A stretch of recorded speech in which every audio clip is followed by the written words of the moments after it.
अस्सलाम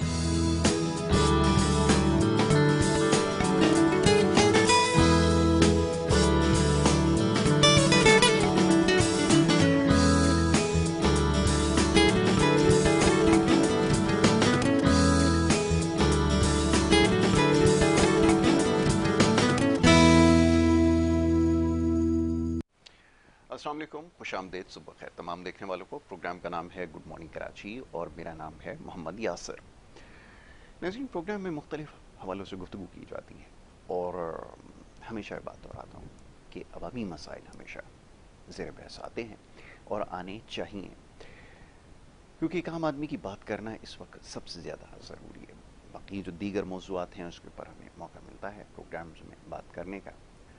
कानूनी मामलात क्या हैं, अवानों में क्या कुछ हो रहा है, शब रोज़ इसके ऊपर गुफ्तगू होती है। और मैं हमेशा ये बात कहता हूँ अपने प्रोग्राम में कि एक आम आदमी का ताल्लुक़ बराह रास्त इन तमाम मामलात से नहीं है। बढ़ती महंगाई कैसे कम हो, ज़रूरियात ज़िंदगी कैसे पूरी हो सके, जो गैस की लोड शेडिंग, बिजली की लोड शेडिंग और लोड शेडिंग ही लोड शेडिंग है, इसका ख़ात्मा कैसे हो, यही उसकी सोच का कोई महवर और मरकज़ है। और इस सिलसिले में क्या कुछ हो रहा है या करने की ज़रूरत है, ये मामलात हैं जिसके ऊपर बात की जाती है। और इसके साथ साथ इस वक्त बड़े अफसोस के साथ कहना ये पड़ता है कि जिस सूबे में हम इस वक्त मौजूद हैं, वैसे पूरे मुल्क में ही अमन अमान की सूरत हाल के हवाले से बहुत सारे सवालात हैं, ताहम यहाँ पर सूरत हाल बहुत ज़्यादा अब पेचीदा नज़र आ रही है और बार बार ये सवाल किया जा रहा है कि इन मामलात को कैसे हल किया जाए। शायद हुकूमत की तरजीहात में ये चीज़ शामिल नज़र नहीं आती, अफसोस के साथ कहना पड़ता है, क्योंकि जो कुछ जिस तरह के वाक़यात रूनुमा हो रहे हैं उसको देखते हुए ये बात कही जा सकती है कि शायद हुकूमत की जो तरजीहात में उसमें दीगर मामलात तो ज़रूर होंगे, तो हम अमन अमान की सूरत हाल को काबू करना शायद नज़र नहीं आता। जिस तरह के पैगामात मैं हमेशा कहता हूँ मौसूल हो रही हैं, जिस किस्म की शिकायत मौसूल हो रही हैं, अगर इसके ऊपर बात करते चले जाएँ तो न जाने कितने ऐसे प्रोग्राम ख़त्म हो जाए। और मैं हमेशा ये बात बताता हूँ आपको कि जिस किस्म के पैगामात आते हैं, जिस किस्म की ज़बान और जिस तरह लोग अपने जज्बात का इजहार करते हैं, वो अगर पूरे के पूरे मैसेजेस चलाना शुरू कर दिए जाएँ तो यकीनन हमारे लिए मुमकिन नहीं होगा। मोहतात रहते हुए इन तमाम मामलात पर बात की जाती है और करते रहेंगे। सियासी सूरत हाल और जैसे मैंने कहा कि मौशी सूरत हाल हो या समाजी सूरत हाल हो, इनके ऊपर कोशिश करते हैं कि सुबह के वक्त हल्के फुल्के अंदाज में गुफ्तगू की जाए और साथ साथ हालात हाज़रा के ऊपर गुफ्तगू करना इस वक्त की ज़रूरत है। इन तमाम मामलात पर गुफ्तगू की जाएगी। आज बड़े ख़ास मेहमान स्टूडियोज़ में तशरीफ़ फरमाएँ। सबसे पहले उन्हें खुशामदीद कहूँगा और उसके बाद फिर गुफ्तगू के सिलसिले को आज आगे बढ़ाएंगे और बात होगी कुछ जैसे मैंने अभी अर्ज़ किया कि अमन अमान की सूरत हाल हो या इसके साथ साथ जो ताजरों के मसाइल हैं, छोटे दुकानदारों के जो मसाइल हैं, एक आम आदमी के जो मसाइल हैं, उसके ऊपर बात करना ज़रूरी है। मौजूद मेहमान मियाँ मोहम्मद तारिक साहब, जो कि प्रेसिडेंट हैं ताजर इत्तेहाद क्लिफ्टन डिफेंस की मार्केट्स के, मेरे साथ यहाँ पे स्टूडियोज़ में तशरीफ़ फरमाएँ। मौजूद मेहमान को खुशामदीद कहूँगा। मियाँ साहब बहुत शुक्रिया बड़ी नवाजिश प्रोग्राम में वक्त देने के लिए। सुबह के वक्त आपको खुशामदीद कहेंगे, सुबह खैर। मियाँ साहब, जैसे हमने पिछले प्रोग्राम में बड़ी तफसील से गुफ्तगू की कि एक आम आदमी के जो मसाइल हैं, ताजर के भी कमो बेश वही मसाइल हैं, उसकी भी परेशानी दिन ब दिन बढ़ती चली जा रही है। अब ऐवानों में क्या हो रहा है उसको शायद दिलचस्पी ना हो, ताहम ये कि बढ़ती महंगाई को कैसे कम किया जाए। और ईद के मौक़ों पे ख़ास तौर पे हमेशा ये देखने में आया कि ख़रीदारी का जो रुझान है वो बढ़ जाता है, लेकिन यहाँ सूरत हाल बड़ी मुख्तलिफ नज़र आ रही है। और पिछले साल और उससे पहले साल जो हमने देखा उसमें बड़ी काफ़ी तादाद में जो ख़रीदार कम हुआ है। ये बात किस हद तक सही है, ज़रा आप बताएँ हमें। जी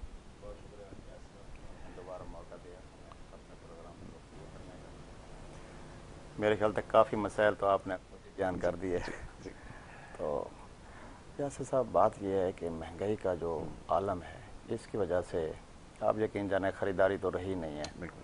मार्केटों में आप जाते होंगे और मार्केटों में दुकानदार हाथ के ऊपर हाथ रख के बैठा हुआ है। बिजली के बिल, उनके अंदर टैक्सेस, दुकानों के किराए, ये दुकानदार को तो मार रहे हैं। अच्छा, इसी तरीक़ा से जो ख़रीदार है, दुकानदार तो अपनी जगह पे मर रहा है, जो ख़रीदार है वो भी इन सारी चीज़ों का शिकार है, महंगाई का बेहद शिकार है।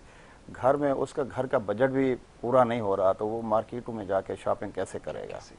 आप यकीन जाने कि बड़ी बड़ी फैमिलीज़ को मुलाकातें होती हैं, मिलते हैं, जो घर का बजट पूरा करने में भी नाकाम है। ऐसा ही तो वो कहते हैं कि भाई हम शॉपिंग हम मार्केटों में कैसे हैं। आप ये जो कुछ भी लोग आपको नज़र आ रहे हैं ये घूमने फिरने वाले लोग हैं। अच्छा, इसके अंदर जो है वो टैक्सेस की भरमार कर दी गई है हर चीज़ के अंदर। अब दुकानें हमारी रेंट की, बिजली के बिलों के अंदर जो है वो टैक्स की भरमार, और उसके बाद जो है वो रेंट दे, उसका बिजली के बिल जो है वो अदा करे, घर के अखराजात कैसे चलाए, ऊपर से फुकदान है से ये जो ख़रीदार हैं इसका बिल्कुल फुकदान है, मार्केटें खाली पड़ी हुई हैं। तो ये यासिर साहब, इसके लिए हमारी जो हुकूमतें हैं वो कोई किरदार अदा नहीं कर रही, कोई सॉलिड किरदार अदा नहीं कर रही।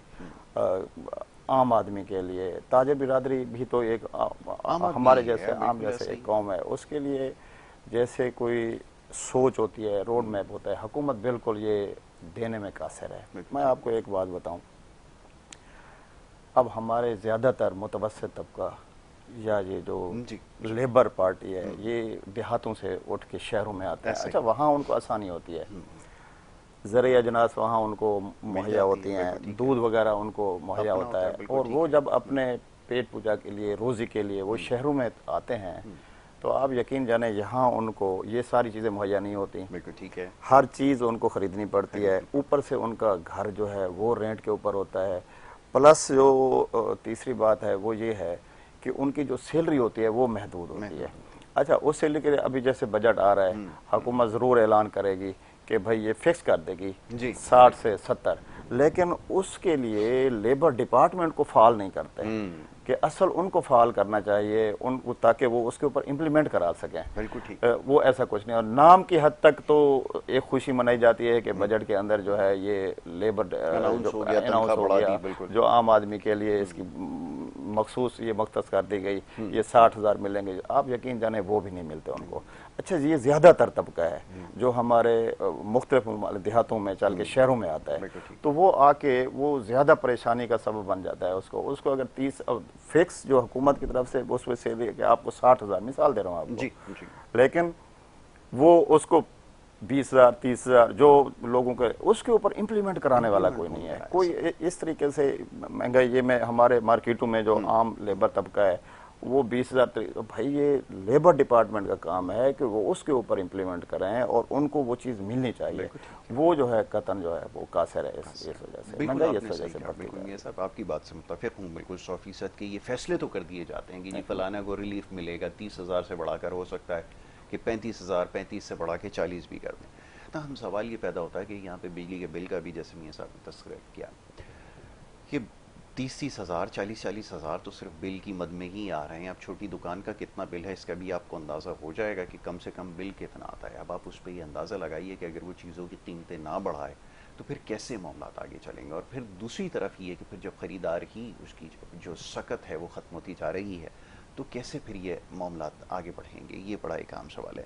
फिर सब ये बजट का आपने अभी तस्करा कर दिया, बड़े ऐलानात हर दौर में होते हैं, क्या आप समझते हैं अब यहाँ पर तो जब भी हम बजट की बात सुनते हैं वो ये कहते हैं कि जी छोटे दुकानदार हैं, टैक्स नहीं देते, इनको पकड़ा जाए, इनसे टैक्स लिया जाए। वो अक्सर मैं बात करता हूँ मुख्तलिफ ताजिर तंजीमों से, वो कहते हैं टैक्स देने के लिए तैयार हैं, तरीक़ाकार इतना मुश्किल है। और ये बात बिल्कुल दुरुस्त है कि हमारे जैसे आदमी के लिए समझना मुश्किल है, जो कानून पढ़ा हुआ है, तो एक आम आदमी के लिए ऐसे मुश्किल है। ऐसे मैं आपको एक अर्ज़ करूँ यासिर साहब, अब पिछले साल जो 2023-24 का बजट का कुल हजम 50 अरब डॉलर था।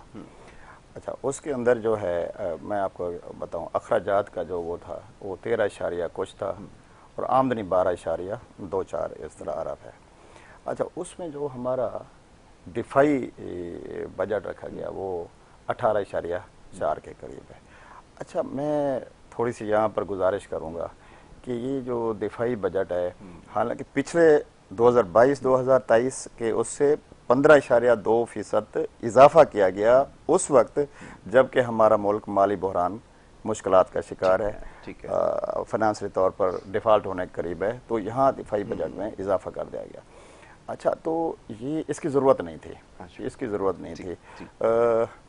गैर ज़रूरी अखराजात, तो ये जो हमारे भाई हैं, हमारे फौजी भाई हैं, इनको भी अपने पेट पे पत्थर बांधने होंगे। कौम, अफवाज पाकिस्तान, ये सारे एक पिच पे जमा होकर हुकूमत हर चीज़ पे हमारे जो एक्स्ट्रा अखराजात हैं उनके ऊपर हम काबू पाएंगे तो यासिर साहब आप यकीन जाने आपका मुल्क जो है वो गैर दिफाई अखराजात, आप दिफा के ऊपर अखराजात रखें।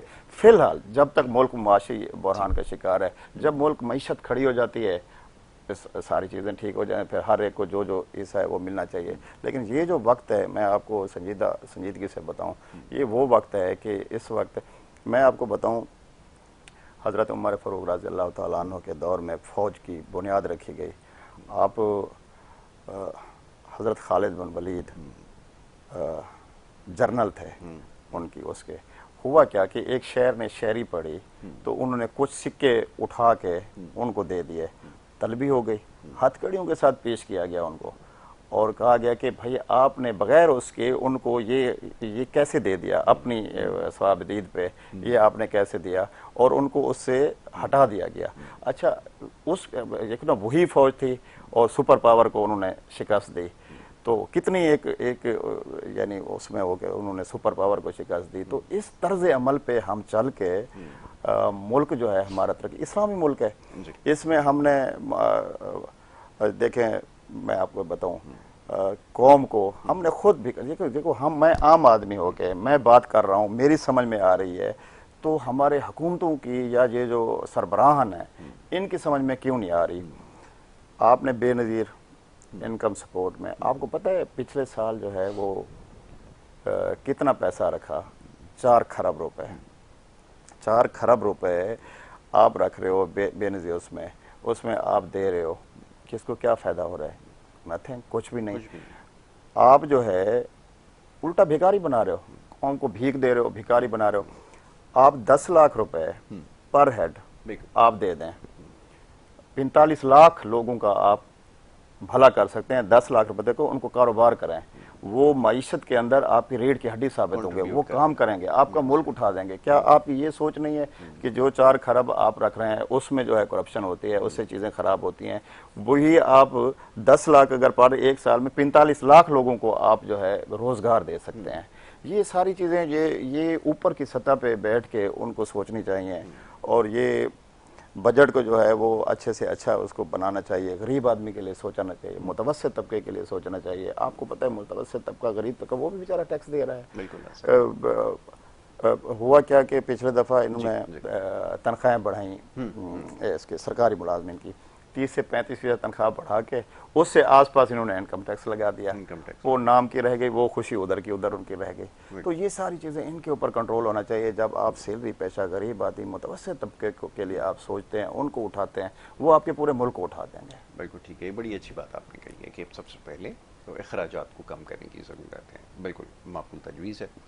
इसके साथ साथ कि ये जैसे मुख्तलिफ प्रोग्राम्स हैं, सपोर्ट प्रोग्राम्स हैं, इससे अब हमें बाहर आना होगा, और अगर इससे बाहर आएंगे और इसकी जगह, जैसे अभी मियां साहब ने अच्छी बात कही कि स्किल डेवलपमेंट कोई प्रोग्राम हो, ख़ास तौर पे इनको सही तरह से कैपिटलाइज किया जाए, इनको इस तरह के कारोबार छोटे शुरू करवाए जाएँ, तो ये आपकी मीशत के अंदर एक हिस्सा डाल सकते हैं और यकीनन डालेंगे, और सूरत हाल बतदरीज बेहतर होना शुरू हो जाएगी।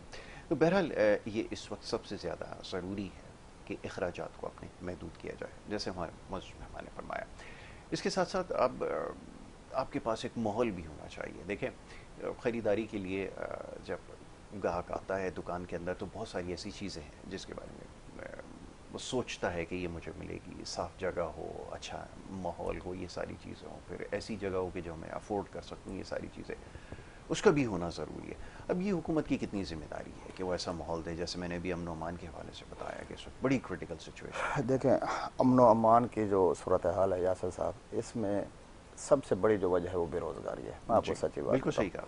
तो बेरोज़गारी की वजह से ये सारी चीज़ें पैदा होती हैं। आप जो किसी चौक में आप खड़े नहीं हो सकते, खड़े होंगे तो आपके आसपास भिखारी इतना जमा हो जाएंगे कि आप सोचेंगे कि ये कहीं पूरी कौम ही भिखारी हो गई। इन्होंने इस तरह का तर्ज अमल जो है वो अपनाया हुआ है। तो इसके लिए जैसे मैंने आपको अर्ज़ किया कि ये जो हमारे सरबराह है, हुकूमत है, उनको निचले दर्जे की 70% 75% आबादी जो है वो मुतवसत तबके की और आम गरीब आदमी के लिए है। तो वो गरीब आदमी के है, तो उनके लिए इनको सोचना है, जो कि ये बिल्कुल सोचने से कासिर हैं। ये सिर्फ अच्छा इनको भी पता होता है कि हम 3-4 साल के लिए आए हैं, उसके अंदर अंदर हम रह के हमने अपने लोगों को, ऐसे लोगों को खुश करना है जिन्होंने हमें दोबारा लाना है। तो देखें, मुल्क ऐसे तरक्की यासिर साहब नहीं करते। मुल्क तरक्की करते हैं जब मुल्क की आवाम और हुक्मरान ये एक पेज पे होते हैं, दोनों हमदर्दी के साथ मुल्क की सोचते हैं, मुखलिस होकर सोचते हैं। देखिए अभी भी वक्त है हमारे पास, अभी भी अल्लाह पाक ने हमें डिफ़ॉल्ट होने से बचाया हुआ है, इस्लामी मुल्क है। तो देखो इस्लामी मुल्क के अंदर हमारे जो इन्होंने ऐसे बनाते हैं अदारे, उसकी मदद इसकी मदद, देखो इस्लामी मुल्क है, इसके अंदर आप भी जानते हैं खाली हमारे कराची के अंदर कितना लोग बैठे हुए हैं जो मदद करते हैं लोगों की। तो ये ज़रूरी नहीं है कि आप सरकारी ख़जाने से इस तरीके से करके आप मुस्तकिल, जैसे मैंने पहले अर्ज़ किया कि लोगों को जो है उनके रोज़गार में इजाफा करने के लिए वो उनके लिए सोचना चाहिए, जो कि वो बिल्कुल नहीं सोचते। तो इस वजह से ये आपकी बेरोज़गारी बढ़ती है। बेरोज़गारी बढ़ने से लॉ एंड ऑर्डर के मसले पैदा होते हैं। अब कराची में देख लें, कराची की आबादी देख लें कितना बढ़ गई है, उसके लिए कोई रोड मैप नहीं है। तो वही टूटे फूटे रोड, वही सारी चीज़ें, वही आपकी जो अभी लोकल गवर्नमेंट बनी है, क्या उन्होंने किया है इस वक्त? क्या किया है बजाय इसके कि अपने ऐश वैश है। अशराफिया है, अशराफिया का दौर है। इसमें मैं आपको एक अर्ज़ करूं, मैं आपकी जो अफसरशाही है ये हमें ख़त्म करनी होगी। आप किसी भी यासिर साहब अदारे में जाएँ, किसी भी ऑफिस में जाएं, बगैर पैसे के आपका काम नहीं होता। क्यों नहीं होता? आपको ऑनलाइन करना चाहिए, कंप्यूटराइज सिस्टम लाने चाहिए, जो कि घर बैठ में आपका कानूनी काम घर बैठे हो जाए और गैर कानूनी काम आपका हो ही नहीं। फिर अगर कोई उसमें अफसर मुलविस होता है तो आपको उसको सजा देनी चाहिए। आपके जो अदारे हैं इस पर करप्शन पे काबू पाने वाले FIA लगा लें, आप एंटी करप्शन लगा लें, आप नैब लगा लें, तो आपने इन अदारों को कहाँ खड़ा किया? कोई क्रेडिबिलिटी है इनके अंदर? कतई नहीं है। तो जब आपने बनाए हैं करप्शन के लिए और वो अदारे खुद करप्शन में मुलविस हों या उनका कोई जो है पुरसान हाल ना हो, तो ये चीज़ें जो है कैसे आप मैनेज कर पाओगे? जब करप्शन आपकी बढ़ेगी, बेरोज़गारी बढ़ेगी, आपके मुल्क के हालात में लॉ एंड ऑर्डर के मसाइल पैदा होंगे। तो ये सारी चीज़ें इस कड़ी जो है इसके साथ जुड़ी हुई हैं। आपको इन चीज़ों के ऊपर कंट्रोल करना होगा, उसके बाद आप तवक्को रख सकते हैं। मुल्क की मईशत भी बढ़ सकती है, चीज़ें भी। आप जो है किसानों का देख लें, किसानों के ऊपर जो है आपने अभी एक पहाड़ तोड़ा है गंदम की सूरत में, वो करके किसान रोड के ऊपर है। बजाय इसके कि आप किसान को फैसिलिटेट करें, आपने उनके बगैर ब्याज के उनको कर्जे दें, बगैर बिला सूद, तो वो ज़राए अजनास पैदा करें। इतना हमारे मुल्क में कितना सारी चीज़ें पैदा हो जाएं और वो सारी चीज़ें एक्सपोर्ट हों। तो ये आपके मुल्क की रीढ़ की हड्डी हैं जिनको आपने बिल्कुल पीछे धकेला हुआ है। सिर्फ अशराफिया ऊपर बैठ के अपने फैसले करते हैं, अपनी चीज़ें जो है वो लागू करके वो पतली गली से निकल जाते हैं। तो ये यासिर साहब ये सारी चीज़ें जो असल काम है वो करने के हैं। अब इनके ऊपर आप किसान को अगर कर्जे देते हैं तो इतना सूद लगा देते हैं कि वो उसमें पिस जाता है। खाद वगैरह जो उनके लिए चीज़ें हैं वो खरीदने से कासिर है। वो कैसे चीज़ें पैदा करें और कैसे एक्सपोर्ट हों और कैसे ये सारी चीज़ें मैनेज हों, जिसकी वजह से ये वो बुनियादी चीज़ें हैं जो आपके मुल्क को यासिर भाई मुस्तहकम करने के लिए ये ज़रूरी है। तो उससे जो है हमारी जो हुकूमतें हैं वो कासिर हैं। हमारी दुआ है आपके चैनल के थ्रू भी हमारी आवाज़ उन तक, गरीब आम आदमी की आवाज़ है, उन तक वो पहुंचनी चाहिए और आपका चैनल इसको मौका देता है तो हम बात आपके चैनल नहीं बड़ा ज़रूरी है, बात करना तो इस वक्त सबसे ज़्यादा ज़रूरी है। और एक और भी सवाल जहन में आता है कि काम को करते हुए सालों बीत गए हैं, हुक्मरानी का मामलात को चलाने का अच्छा खासा तजर्बा है, ताहम उसके बावजूद आज भी यही मसाइल हैं और उसी के बारे में तस्करा कर रहे हैं। मियाँ साहब ने अभी जैसे कहा कि अल्लाह करे ये ठीक हो जाए, तो ये कैसे आखिर मुमकिन हो? इसके ऊपर गुफ्तगू करते हैं। मियाँ साहब से बड़ी अच्छी गुफ्तगू जारी है। एक छोटी सी ब्रेक के लिए कहा जा रहा है, एक ब्रेक है, ब्रेक के बाद वापस आते हैं। आप देखते रहिए हमारा प्रोग्राम।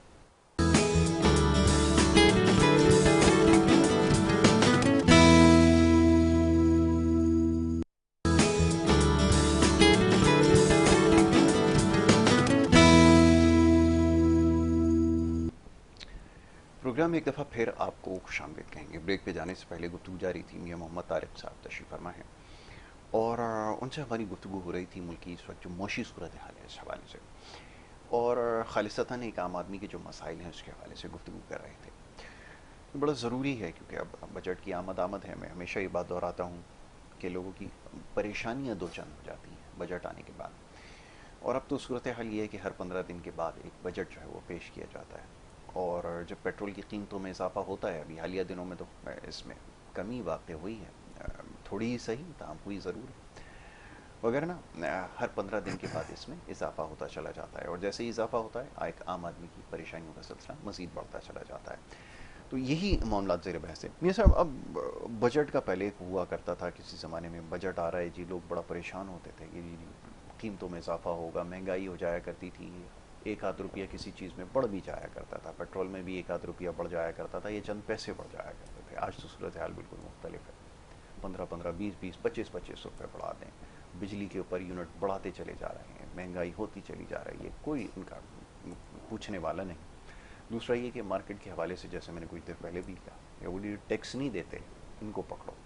अब वो टैक्स देना भी चाहें तो कैसे दें, कुछ सिस्टम इतना मुश्किल आपने पेचीदा बना रखा है। क्या कहेंगे यासिर साहब, पहले तो आपने जो पेट्रोल की बात की है, जी जी, आपने बोला थोड़ा बहुत, अभी ये एक भोंडा मजाक हुआ है कि रात को प्राइम मिनिस्टर ने की तरफ से, हाउस की तरफ से ऐलान हुआ कि 15 रुपये पेट्रोल जो है वो जो है सस्ता हो गया है, और सुबह जो है आपने सूरत हाल देखी थी वो 4 रुपये के करीब था। तो ये एक बड़ा मजाक हुआ है। और दूसरी बात मैं अर्ज़ करूँ आपको, ये पेट्रोल के अंदर जो कमी होती है, तो जब पेट्रोल ऊपर जाता है तो आप शॉपिंग सेंटर में जाएं, किसी भी जगह पे जाएं, तो हर तरफ से आपको महंगाई मिलेगी, जी पेट्रोल बढ़ गया है, इस वजह से महंगाई हो गई है। कभी ये भी देखा है कि पेट्रोल कम हुआ है और फिर आप जाएं शॉपिंग करने और वो कहें कि जी ये चीज़ अभी कल जो 200 की थी आज 180 की है क्योंकि पेट्रोल कम हुआ है? ऐसा हरगिज़ नहीं होता। ये सबसे बड़ी नाकामी है। ये हमारे इसमें जो अदारे हैं, जो शॉपिंग सेंटर को भी कंट्रोल करते हैं, जो चीज़ों को कंट्रोल करते हैं, एसी हो गए, डिप्टी कमिश्नर हो गए, उनको इस बात का जो है ख़ास ख्याल रखना चाहिए कि जब पेट्रोल कम होता है तो उस वक्त जो है आप चेक करें कि क्या जो चीज़ें हैं, ज़रूरियात ज़िंदगी की आम चीज़ें हैं, क्या वो कम हुई हैं जो इससे पहले पेट्रोल ऊपर होने की वजह से इन्होंने महंगी की थी। ऐसा कोई चेक एंड बैलेंस जो है वो नहीं है।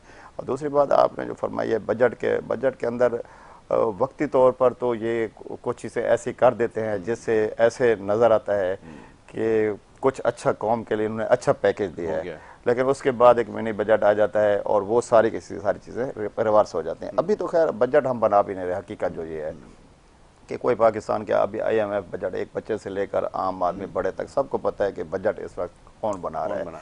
आपके, मैंने पहले भी अर्ज किया एक जगह पे, गोश्त और सब्जियों के रेट भी IMF जो है वो बैठ के तय कर रहा है। जी, वो तय कर रहा है।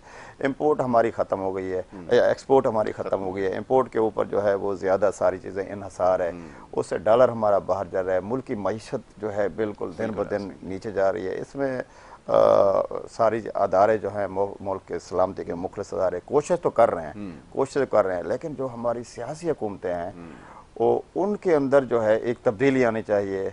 ऑनेस्टली वो सोचें मुल्क के लिए। मैं सोचने पे मजबूर होता हूँ कि ये तो साल साल ये काम कर रहे हैं, इस फील्ड में हैं, पोजीशन भी रही है, साल को 30 साल को 40 साल से इधर है, लेकिन काम क्यों नहीं कर पाते? मैं ये बड़ा हैरान होता हूँ कि इनमें तो बड़े सारे लोग हैं जिनके पास जो है वो वजारतें पता नहीं कितनी दफ़ा आ चुकी हैं। ऐसा क्यों होता है? यासिर साहब, एक मैं आपको अर्ज़ करूँ, ये काम की नीयत से आते भी नहीं है। हाँ। अगर ये मुल्क को उठाना चाहें तो मुल्क की सलामती के लिए काम करने के लिए इनके अगर दिल में तड़प हो और अगर उसके लिए आए ये, तो आपके मुल्क में कौन सी ऐसी चीज़ है जो दुनिया के हर मुल्क से आपकी पोटेंशियल मुल्क की चीज़ों की दस्तयाबी यहाँ ज़्यादा है हर तरह से। ज़राई अजनास देख लें, बाकी देखें, आपकी फैक्ट्री में ऐसे ऐसे ब्रांड बन रहे हैं जो दुनिया में पसंद किए जाते हैं, लेकिन उसको एक्सपोर्ट करने के लिए मौके नहीं है। तो ये चीज़ें जो है, ये हमारी हुकूमतें जो ये 30-30, 35-35 साल की ये आती हैं अपना एक जहन लेकर, दिमाग लेकर कि इन्होंने 5 साल के लिए तो बोलते 5 साल तो खैर कोई भी नहीं जाता, 3-4 साल में अपना सारी चीज़ें करके बोरिया बिस्तर लपेट के ये लोग चले जाते हैं। अच्छा, अब जो हमारे इस तरीके से आप हमारे अपने आसपास के ममालिक देख लें, सारे देख लें, आपका ये इंडिया देख लें, देखो ना, एक साथ आज़ाद हुए थे ना, तो वो कहाँ से कहाँ चले गए? क्योंकि उनके जो सरबराह मिलते हैं उनको, ममालिक को, वो अपने मुल्क के लिए सोचते हैं, वो कौम के लिए सोचते हैं। कौमें और मुल्क पकड़ के मुल्कों को उठा देती हैं।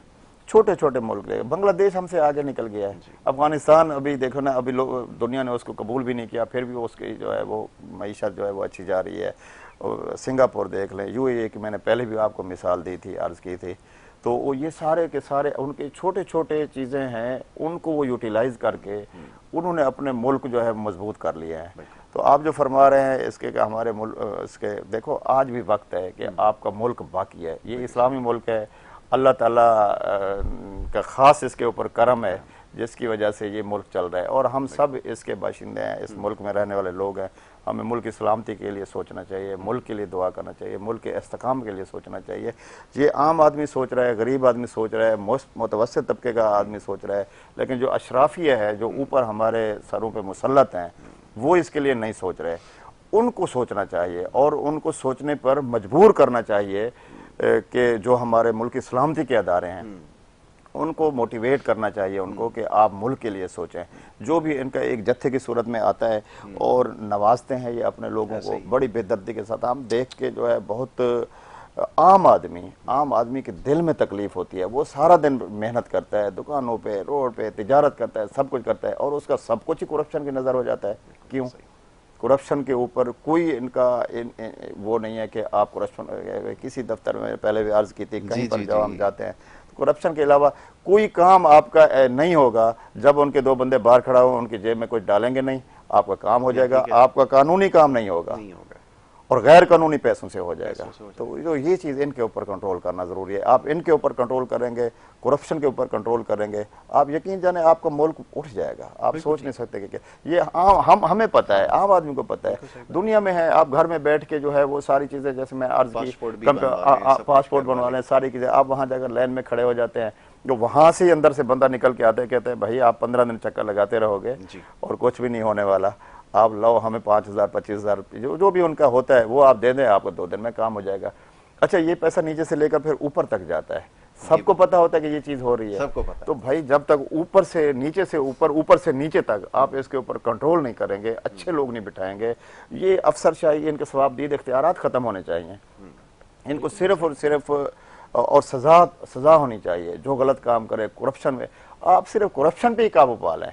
आप सोच नहीं सकते आपका मुल्क कहाँ से कहाँ चला जाए, आपकी मईशत कितनी मुस्तहकम कम हो जाए। आप $1 अरब के लिए कहाँ आप जाकर एड़िया रगड़ते हैं और किस तरह IMF के आगे हाथ जोड़ते हैं, मिन्नतें करते हैं, और यहाँ जो है आप खाली गंदम स्कैंडल के अंदर कई $1 अरब जो है वो आप खरीद लिया। जी, नुकसान पहुँचाया मुल्क को। तो इन नुकसान पहुँचाने वालों को लटकाना चाहिए था, ताकि एक मिसाल कायम हो जाती और फिर आने वाले किसी भी दौर के अंदर इस तरह की हरकत ना होती। तो उसके ऊपर कोई खातिर खा किसी ने भी क्या बात, रात गई बात गई, फिर लोग अपने उस पर निकल जाते करेंगे कैसे। अब सवाल ये पैदा होता है ना कि तो आपस में सारे जो बैठे हैं और बाहर भी हैं अंदर भी हैं, सब सारे ही एक जैसे हैं। तो ऐसा देखें, अल्लाह से दुआ है कि इसके अंदर ज़रूर कोई ना कोई तब्दीली ऐसी आएगी, अल्लाह ताला इनके दिलों में डालेगा। देखिए ना, अल्लाह ताला हर एक के दिल में रहम डाल सकता है, कौम के लिए, अवाम के लिए। ज़रूरी नहीं है कि इन्होंने हर वक्त जालिम रहना है। तो जब ये देख रहे हैं कि लोग खुदकशियाँ कर रहे हैं, अपने बच्चों के साथ खुदकशियाँ कर रहे हैं, अपने बच्चों को मार रहे हैं, खिला नहीं सकते, पिला नहीं सकते, कई वाक़या आपके टीवी पे हम देखते हैं, ऐसे चलते हैं, किस तरह जो है वो बदहाली का शिकार हैं। तो ये चीज़ें जो हमारे हुक्मरान बैठे हुए हैं देख रहे हैं, अल्लाह करे उनके दिल में कोई रहम है। और देखो ना, मैं आपको सच्ची बात बताऊं, अभी वो कौम जो चाहती है जिनको मुंतखब करना, वो सूरत हाल, सब कुछ करप्ट है ना, करप्ट अदारे हैं वो, जो वो ऊपर बैठ के एक चंद मखसूस लोग सोचते हैं, वहाँ से उनका वही कानून है, वही सब कुछ है, हमारे ऊपर सिर्फ मुसल्लत कर दिया जाता है। कोई इसका लॉ एंड ऑर्डर नहीं है, कोई चीज़ें ऐसी नहीं है, जो कोई रोड मैप नहीं है जो आप कर सके। यानी हम कुछ भी सोचते रहे, हमारा पूरा तबका वो जो सोचते हैं बस फैसला उन्हीं का चलता है। ये एक बड़ा, आपने बिल्कुल सही निशान, ये अलमिया है, ये मुल्क का बहुत बड़ा अलमिया है कि चंद लोग फैसले कर रहे हैं। और जी किचन लोग। अब ये बात बड़ी तल्ख है, लेकिन ये करना इसलिए ज़रूरी है कि हालात उसी वक्त बेहतर हो सकते हैं जब फैसला वाक़अतन अवाम के हाथ में आए। अब आप इसको चाहे जो भी नाम दे लीजिए, और बहरहाल हमें फिर इसके ऊपर अगर हम चाहते हैं वाक़अतन कि अगर हमें इससे इख्तिलाफ़ है कि एक आम आदमी फ़ैसला करने की सकत नहीं रखता, तो उसको तालीम और शऊर हमें देना होगा। इससे भी महरूम रखा गया है, जिसका नतीजा निकलता है कि कोई भी हमसे जो है अपना मुफाद हासिल करके उससे फ़ायदा उठाकर जो है वो चलता बनता। तो बहरहाल अब ये सारी चीज़ें हैं, इसको समझने की ज़रूरत है, इसके ऊपर काम करना है, तालीम के हवाले से, सेहत के हवाले से। किस किस की बात करें ना, तालीम के हवाले से कुछ हो सका है, बुरा हाल है, बच्चों की तस्वीरें मैं देख रहा हूँ, इम्तहान दे रहे हैं, गर्मी में बैठे हैं, क्या हो क्या है। देखें यासिर साहब, बात यह है, तालीम का तो बेड़ा गर्क कर दिया इन्होंने। अच्छा, सरकारी स्कूलों में मैंने पहले भी अर्ज़ की थी, तालीम नाम की कोई चीज़ नहीं है। प्राइवेट स्कूलों में जाएं तो वहाँ फ़ीसें इतना है, और फीसों के अलावा बाकी लवाजमात इतना हो जाता है, वो तो एक कारोबारी एक सारा सर्कल बन चुका है। उसके अंदर जो है तालीम का जब फुकदान होगा मुल्क के अंदर, ख़ास तौर पर हमारे कराची के अंदर आप देख लें, जगह जगह पे जो है वो एकेडमीज़ खोल गई हैं, और जाए पूछें तो 20,000 30,000 रुपये से तो स्टार्ट होती है तनख्वाह। अब गरीब आदमी वो अपने बच्चों का पेट पाले, क्या करे, वो किस तरह वो ये सर्वाइव करे, ये सारी चीज़ें। उसमें होता क्या है, जब जब आपके बच्चे पढ़े लिखे नहीं होंगे, तालीम उनको नहीं होगी, तो वो किस तरफ जाएंगे? ला महाला वो नेगेटिविटी में जाएंगे, वो चोरी में जाएंगे। आपको पता है छोटे छोटे बच्चे, छोटे छोटे 10-10 12-12 15-15 साल के बच्चे जो है वो घरों में चोरी करते करते अभी बड़ी चोरियां करने लगे हैं। डकैती के अंदर कई छोटे छोटे बच्चे 15 से 18 साल के बच्चे पकड़ गए, और उनमें तालीम का फुकदान है। तालीम, उनके वालिदैन जो है वो बच्चों को खाना नहीं खिला सकते, तो वो उनकी तालीम के लिए कैसे कैसे एकेडमीज में ये भी अब तालीम भी यानी बड़े लोगों के लिए, जिनके पास, मैं माजरत से कहूँगा, करप्शन का पैसा हो, वो अपने बच्चों को तालीम दिला सकता है। एक हक हलाल वाला बंदा जिसकी सैलरी मैं समझता हूँ 1 लाख रुपए क्यों नहीं है, आप कैसे अपने बच्चों को पढ़ाएंगे? पॉसिबल? जी जी। और 70% जो तबका है वो तो 50,000 के भी नीचे तनख्वाह लेता है। तो इसका मतलब ये है कि 60-70% लोग जो है वो स्कूलों में जाने से कासिर हैं। जब वो स्कूलों में जाने नहीं जाएंगे तो वो नेगेटिविटी की जाएंगे, चोरी की तरफ जाएंगे, लॉ एंड ऑर्डर के मसाइल पैदा करेंगे। ये सारी चीज़ें इससे पैदा होती हैं। तो इससे करना ये चाहिए कि आप ये जो सरकारी स्कूल हैं उनके ऊपर देखो, आपको फोकस करना है। वहाँ आप तनख्वाहें भी दे रहे हैं, उनके असातिज़ा को, टीचर्स को तनख्वाहें भी दे रहे हैं, स्कूल भी मौजूद हैं, लेकिन नहीं है तो सिर्फ तालीम नहीं है। तो ऐसा क्यों है? अब ये किसको करना है? ये आप और मैं तो इसके ऊपर डंडा लेके नहीं जा सकते कि भाई इन सरकारी स्कूलों को इसमें, ये कोई बड़े काम है, बहुत बड़े काम है। जहां आप अरबों खरबों की करप्शन कर रहे हैं, वहां आप ये थोड़ा सा इनकी तज़य्युन और आरइश और इनके लिए असातिज़ा के लिए इंतज़ाम और बच्चों के लिए इंतज़ाम कर दें, गरीब का बच्चा आसानी से स्कूल जा सके और वो तालीम हासिल कर सके। वो तालीम हासिल करेगा तो वो आगे चल के एक तालीम याफ्ता बच्चा बनेगा, आगे जाके वो तरक्की करेगा, हमारे मुल्क की इस्तेकाम में, मुल्क की तरक्की में अपना किरदार अदा करेगा। तो ये यासिर साहब, ये सारे फुकदान हैं, ये आप यकीन करो, आप इधर आप और हम डिस्कस कर रहे हैं, तो ये हमारी डिस्कस, अल्लाह करे कोई ऐसा बंदा सुन रहा हो और उसके दिल में ये अल्लाह ताला की तरफ से एक रहम पैदा हो, वो कोई ऐसी शख्सियत सुन रही हो जो ये सारे निज़ाम को बदलने के लिए कम अज़ कम कोशिश तो करे ना। देखो, बिल्कुल, ये आपने बिल्कुल सही कहा कि कोशिश करने की ज़रूरत है, और अगर निज़ाम को बदलना वाक़तन हम चाहते हैं तो उसके बारे में सबसे पहले संजीदगी का मुज़ाहरा करना होगा। मैं आजकल देख रहा हूँ कि टीवी के ऊपर मुख्तलिफ ये चलाया जा रहा है कि जी आखिरी मौका है, आखिरी मौका है। हर मौका आखिरी ही मौका होता है अगर समझा जाए तो।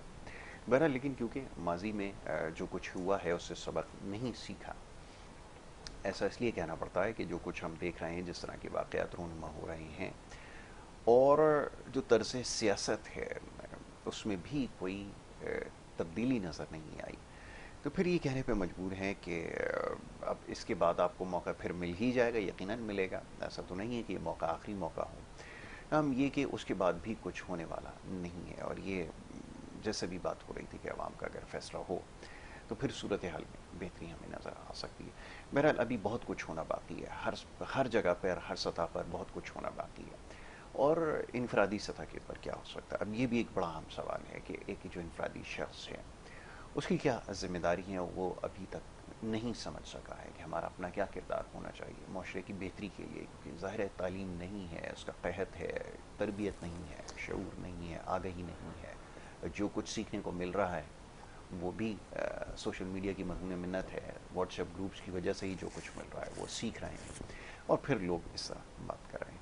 तो बहरहाल, अगर वाक़तन सीखने सिखाने का अमल हो और जैसे अभी स्कूलों का तस्करा हुआ कि तो एक आम आदमी के बस की बात नहीं है कि बच्चों को स्कूल भेजे, खासतौर पर निजी तालीमी इदारों के अंदर जो कुछ हो रहा है, जितनी महंगी तालीम जो है वो फ़रोख्त की जा रही है, तो बड़ा मुश्किल है उसके लिए इसको ख़रीदना।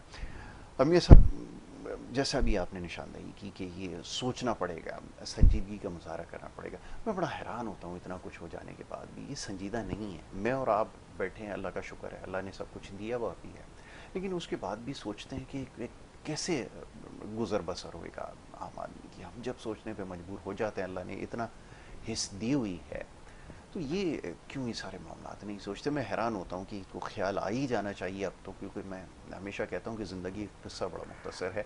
बहुत सारे ऐसे लोग हैं जो शायद अगली दफ़ा ना हो, अगली बारी में, लेकिन उसके बावजूद कोई फ़र्क नहीं पड़ रहा। देखें जैसा बात यह है कि बच्चा भी है ना, छोटा बच्चा, आप जो अमल कर रहे हैं वो रात को वही अमल करना शुरू कर देगा माँ के सामने या बाकी के सामने। देखो यार, ये बाप की नकलें कर रहा है, नकलें उतार रहा है, तो वो भी सीख जाता है। कहने का मकसद ये है। और ये हमारे जो हुक्मरान है, अच्छा आप और मैं पूरी दुनिया के विजिट, सरकारी विजिट करने से रहे, ये लोग तो पूरी दुनिया में जाते हैं और वहाँ मुल्कों को देखते हैं कि पहले क्या पोजीशन थी और आज क्या पोजीशन है। दुबई में आप देख लें, दुबई पहले क्या था, आज क्या है। और इसी तरीके से सिंगापुर देख लें, यूएई देख लें, इसी तरीके से आप जापान को देख लें, और कैसे कैसे क्राइसिस से ये मुल्क गुजर के और फिर कहाँ से कहाँ ये चले गए। अच्छा, ये जाकर इनको सीखना चाहिए ना। मुल्क की बागडोर आपके हाथ में है। अच्छा, इसी मुल्क में आप रहते हैं, आप ऐशो इशरत की ज़िंदगी गुजारते हैं। आप क्या गुजारते हैं, आपकी नस्लें तक जो है वो सुधर गई हैं, और आप रहें या ना रहें, लेकिन हज़ारों साल आप अपने इसी मुल्क को चूस के, खून चूस के, मुल्क का, अवाम का, कौम का खून चूस के आप जो है आप नस्लें सुधार चुके हो। अब तो बस करो, अब तो थोड़ा सोचो। आप जैसे फरमा रहे हैं कि इनकी सोच कब आएगी, आज भी इनको सोच आ जाए। देखिए, रहना किसी ने भी नहीं है यासिर साहब। बात यह है, कौन सा हुक्मरान है जो रहा है। हकीकत ये मुशर्रफ साहब कहाँ हैं, भुट्टो साहब कहाँ हैं, बेनज़ीर साहबा कहाँ हैं। इसी तरीक़े से आप पीछे चले जाएं, जो हुक्मरान आज मिट्टी हो गए, कब्र में चले गए, तो कब्र में मिट्टी मिट्टी हो जाना है। तो ये चीज़ कम से कम ये भी सोच लें कि देखें, ये एक इसकी बख्शिश नहीं होगी। ये आप देख लेना, सुन लें आप मेरी बात ज़रा, कि आप इसकी कतन बख्शिश नहीं होगी कि ये आपको कौम का पैसा खा के, कौम को चूस के, कौम को डिफ़ॉल्ट करके कौम खुदकशियाँ कर रही है, और आप ऐशो इशरत अयाशी की ज़िंदगी गुजार रहे हैं। मरना सब ने मर जाना है, किसी नहीं रहना। आपने कब्र में जाना है, आपसे पूछ गुछ होगी कि आप कुर्सी पर बैठे हुए थे, आपको मुल्क का सरबराह बनाया गया था, आपने वहाँ बैठ के क्या सोचा। जबकि सोच सकते हैं, ये जो मैंने आपके आगे छोटे छोटे चीज़ें रखी हैं, करप्शन का मैंने रखा है, सरकारी असूलों की रखा है कि आप इनमें बेहतरी लाएँ। कौन सा हमने कोई बड़ा मुतालबा कर रहे हैं, या आम आदमी जो है उसको बजट के अंदर आप सहूलियत दें। मुतवस्सित तबके के लिए आप सोचें, गरीब आदमी के लिए 70% 60% आपकी गरीब, उसके लिए आप क्या सोचते हैं। उनके ऊपर, यानी जो छोटा सा तबका अशराफिया का है, उसके ऊपर ना टैक्सेस हैं, उसके अंदर सारी चीज़ें इनके लिए फ्री हैं। अच्छा, दें भी सही टैक्सेस, तो उससे कई गुना तो करप्शन करते हैं और उनसे पूछने वाला भी कोई नहीं है। तो जो आम आदमी पेश रहा है, गरीब पेश रहा है, गरीब खुदकशियाँ कर रहा है, ये सारा खून इनके सरों के ऊपर है।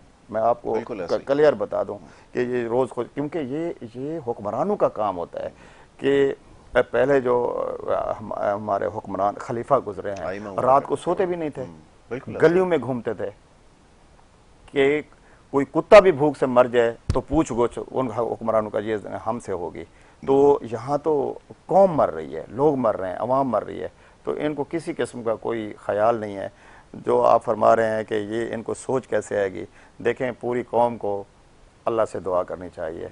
अब तो हम सिर्फ हमारे हाथ ऊपर हैं, अल्लाह ताला, क्योंकि मुल्क बनाया भी अल्लाह पाक ने है, ला इलाहा इल्लल्लाह के नाम पे बनाया, इस्लामी मुल्क है, तो यहाँ के रहने वाले मुसलमान हैं। हम इस बात पे यकीन रखते हैं कि हर चीज़ अल्लाह से होती है, अल्लाह से होने का यकीन है हमें, और मखलूक को जो है वो सरबसजूद होना चाहिए, अल्लाह से दुआ करना चाहिए, मुल्क की इस्तेकाम के लिए, मुल्क के लिए, मुल्क की मईशत के लिए दुआ करना चाहिए। और अल्लाह पाक ही इनके दिलो दिमाग में डालेंगे, जिसकी वजह से इंशाल्लाह हमारा मुल्क, ये हमारा ख्वाब नहीं है बल्कि हमें यकीन है कि ये मुल्क मुस्तहकम भी होगा, मईशत भी इसकी मजबूत होगी, और ये दुनिया के उन ममालिक में इंशाअल्लाह ज़रूर शामिल होगा जो तरक्की याफ्ता ममालिक हैं। बहुत मेरे से बड़ी अच्छी गुफ्तगू आपने की है। और ये वक्ती ज़रूरत भी है कि बात कही जाए। बिल्कुल मैं आपकी बात से मुतफिक हूँ कि अल्लाह की ज़ात से मायूसी जो है वो कुफ्र है, और उसी से दुआ गो होना चाहिए। जैसे मियाँ साहब ने कहा, सर बसजूद होकर दुआ करनी चाहिए, यही इस वक्त जो है वो सब में ज़्यादा ज़रूरी है। बहरहाल अल्लाह हमारे हाल पर रहम फरमाए, यही हम दुआ इस वक्त करते हैं। वक्त क्योंकि मेरे पास अब यहाँ बिल्कुल ख़त्म हो गया है। मियाँ साहब ने इतनी अच्छी गुफ्तगू की है और दिल नहीं कर रहा था कि रोका जाए। एक आम आदमी की आवाज़ है, एक आम पाकिस्तानी की आवाज़ यही है, यही कुछ वो कहना चाहता है, सुनना चाहता है। बहुत शुक्रिया, बड़ी नवाजिश मैं तारिक साहब प्रोग्राम में हमें वक्त देने के लिए, और ज़हमत आपको देते रहेंगे। इस तरह के मामलात और मौज़ूआत पर गुफ्तगू होती रहेगी। वक्त हो रहा है एक ब्रेक का, ब्रेक के बाद दूसरे सेगमेंट की तरफ हमें बढ़ना है। आप देखते रहिए प्रोग्राम गुड मॉर्निंग कराची।